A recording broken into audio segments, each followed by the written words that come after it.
మళ్ళా సాగునీరు రావాలన్నా, రైతుల యొక్క బతుకులు బాగుపడాలన్నా తెలుగుదేశం జనసేన ప్రభుత్వం రావాలి. ఈ సైతాన్ ప్రభుత్వం పోవాలి. అప్పుడే సాధ్యం. మళ్ళా రైతే రాజుగా తయారు కావాలి. దానికోసం మేము పనిచేస్తాం. రైతు రాజ్యం వస్తుంది. 3 నెలల్లో రైతు రాజ్యాన్ని మీరు చూస్తారని చెప్పి కూడా నేను మీకు తెలియజేస్తున్నా. ఇంకో పక్కన అమరావతి రాజధాని.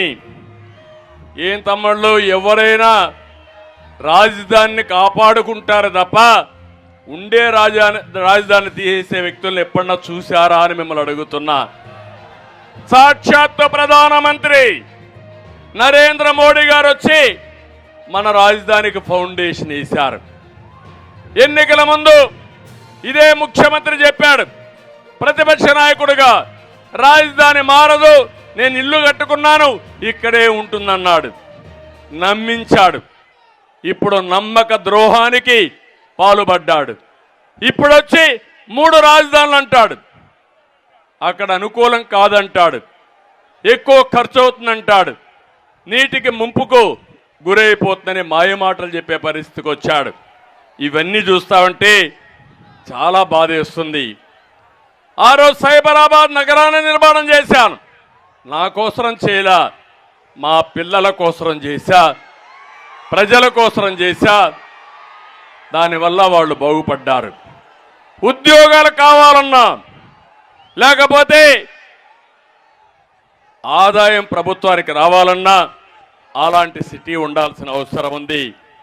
ఈరోజు తమిళనాడుకి చెన్నై ఉంది, తెలంగాణకు హైదరాబాద్ ఉంది, కర్ణాటకకు బెంగళూరు ఉంది. ఏం తమ్ముళ్ళు మిమ్మల్ని అడుగుతున్నా, ఏమమ్మా ఆడబిడ్డలు మిమ్మల్ని అడుగుతున్నా, మన రాజధాని ఏదమ్మా? ఏ తమ్ముళ్ళు మన రాజధాని? 5 ఏళ్ళు రాజధాని లేకుండా చేసిన దుర్మార్గుడు ఎవరని మిమ్మల్ని అడుగుతున్నా. ఇది న్యాయమా అని మిమ్మల్ని అడుగుతున్నా.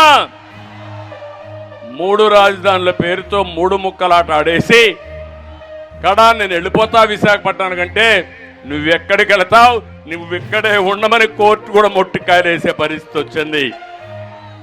కానీ ఒక పని చేశాడు. అక్కడ చూస్తే 500 కోట్ల రూపాయలు ఖర్చు పెట్టి ఆ కొండనే మొత్తం బోడిగుండు కొట్టించేసి